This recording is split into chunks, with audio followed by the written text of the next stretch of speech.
And here's the crazy thing. One thing I learned from Drake, but one thing he hasn't followed his own words. Mm-hmm. Drake said, I want to be one of them people that gracefully bow out and not get kicked out. I have ever since said, you really thank y'all. I appreciate y'all. I'll see y'all when I drop. Don't worry about it. I'll just drop something. Yeah. Let me know if you heard it. Yeah. Drake is like, no, listen. Okay, I got another one. Oh, check this out. Check this out. And to that, Drake says, this guy has always had resentment for me. You can hear it every time he speaks on my name. All right, let's talk a little bit about this little clip from TPain talking about Drake not following his own advice about bowing out from music. TPain is almost there.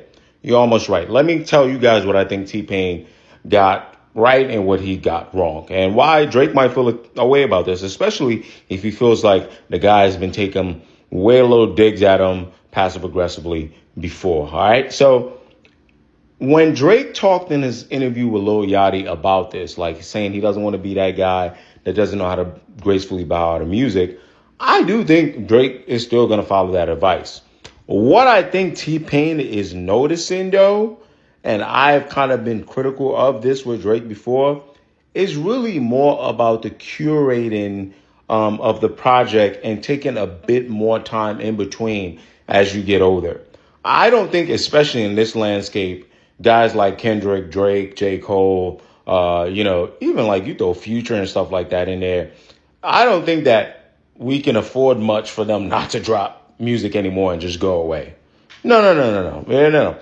What I do think that the audience may be wanting now or probably want to see out of Drake is probably taking a little more time in between projects and probably dabbling into, you hear people say, oh, he hasn't grown, or, maybe different subject matter, right? ETC, introspective ideas and talking about things around him culturally, global, politically, that kind of realm. That doesn't mean that he has to do it, but sometimes when you take a little more time, you may dive and just kind of dive into a different realm than your brain will constantly go to.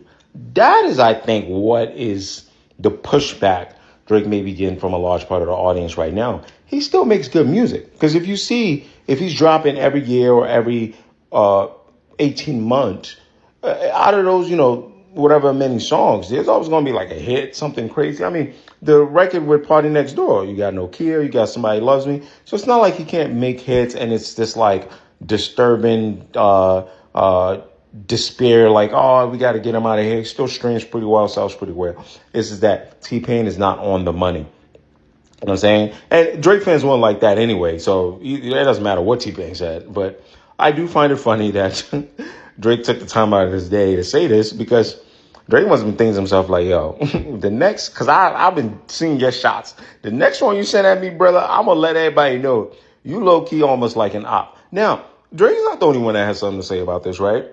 You look at the bottom here, even Offset, I guess, must have had enough of this. It says the boy is the boy, and you can see what Offset says here. So there you have it, right?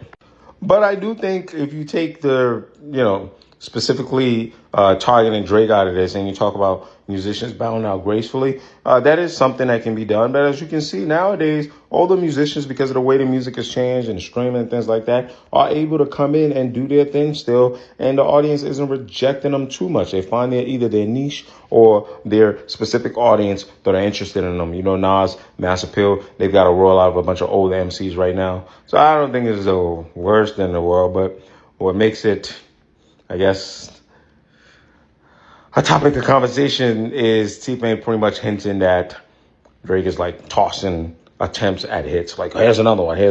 That's what makes this way. All right, good talk.